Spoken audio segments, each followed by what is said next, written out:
శంకరన్న గారు మరియు ముఖ్య అతిథులు పెద్దలు వెంకటయ్య గారు, చైర్మన్ గారు, మిత్రులారా, ఒక మంచి అంశం మీద ఒక రౌండ్ టేబుల్ సమావేశంలో పాల్గొనడం నాకు చాలా ఆనందంగా ఉంది. ఎందుకంటే చాలామంది రాజకీయపరమైనటువంటివి లేదా వర్గాలకు సంబంధించినటువంటి హక్కుల కోసమో లేదా ఇతరత్రమైనటువంటి రౌండ్ టేబుల్ సమావేశాలు మనం చూసినాం.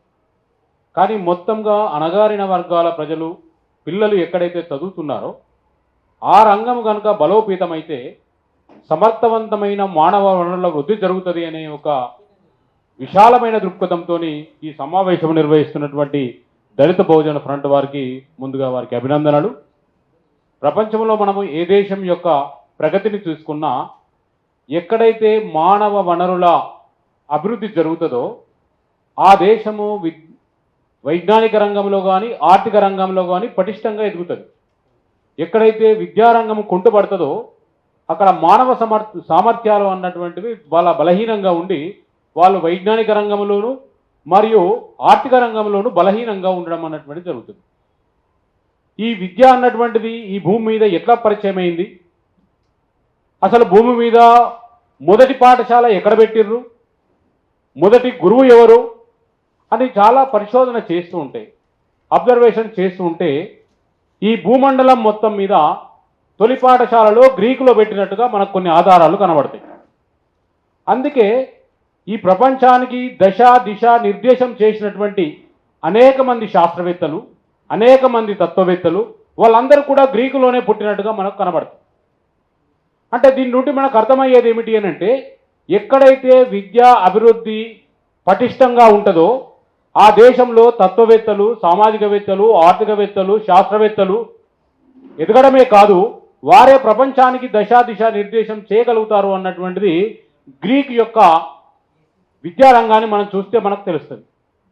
మన దేశంలోకి వచ్చేవరకు వెళ్ళి కొటారి కమిషన్ మొదటి వాళ్ళ రిపోర్ట్ లోపల 30% నిధులు వాళ్ళు కేటాయించమంటే అది చిట్ట చివరికి మనము 15% డిమాండ్ చేసుకొని సాధించుకోవాల్సినటువంటి పరిస్థితికి ఇక్కడ వచ్చింది.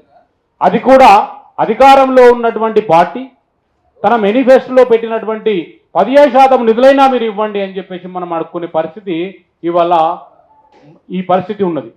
ఇంకా దారుణమైన పరిస్థితి ఏంటంటే, ఇప్పుడే చెప్పిండ్రు, దాదాపుగా ఒక 60% విద్యార్థులకు ప్రాతినిధ్యం వహిస్తున్నటువంటి ప్రభుత్వ పాఠశాలలకు ఈ విద్యారంగాన్ని మానిటరింగ్ చేసే ఒక విద్యామంత్రి శాఖ లేకపోవడం, మరి విద్యాశాఖ యొక్క పద్దును ఎవరు అసెంబ్లీకి తయారు చేసి పంపాలా?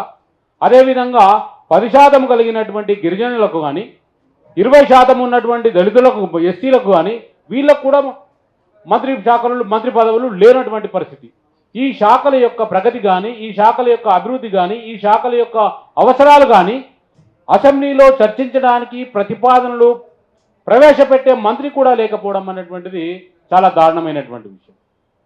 నేను రాజస్థాన్లో కూడా దాదాపు ఒక 30 పాఠశాలలో ఒక సర్వే కోసం పోయినాను.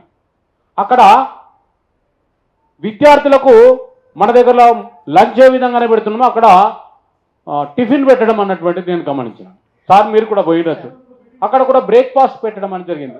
అరే ఇదేదో చాలా బాగుంది కదా, ఇక్కడ కూడా తెలంగాణలో పెడితే బాగుంటుంది అనుకునే లోపలనే ప్రభుత్వం ఒక ఆలోచన చేసి సీఎం బ్రేక్ఫాస్ట్ స్కీము తీసుకొచ్చింది.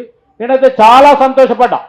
ఎంత సంతోషపడ్డా అంటే, చాలామంది హైదరాబాద్ లాంటి నగరాల్లో ఉన్నటువంటి వారు పేదవాళ్ళు తమ పిల్లలకు అన్నం వండలేక ఇండ్లలో పని చేసుకుంటా అక్కడిక్కడ కూలికి వెళ్ళి ఆ పిల్లలకు కాలు ఒక ఛాయ్ ఇచ్చి పంపుతున్నటువంటి సందర్భము మనం చాలా చూస్తాం.